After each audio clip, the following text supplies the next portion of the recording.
हळू हळू हळू पाणी आमच्या हक्काचं नाही कुणाच्या बापाचं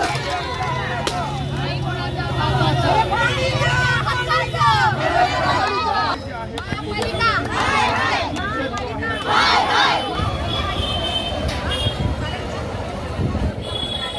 काय नेमकं कारण आहे?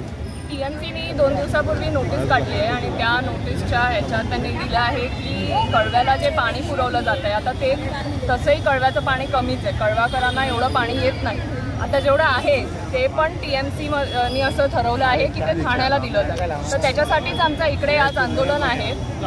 मे महिन्यात पाणी होतं आणि सर्वात मोठा प्रश्न मला टीएमसीला हा विचारायचा आहे की तुमच्याकडे एवढे पैसे आहेत तर तुम्ही आतापर्यंत ठाण्याला स्वतःचं धरणं नाही आहे आणि जेवढं पाणी टीएमसी देते ते कमी पडतंय तर तुम्ही त्याच्यावर काय उपाय शोधला आहे? तुम्ही केवढे फ्रीवे बांधत जाणार? इकडून हायवे जातोय तिकडून हायवे जातो. अरे नॉर्मल माणसाला जे नेहमी जे लागतं जे पाणी लागतं त्याच्यासाठी टीएमसी काय करते?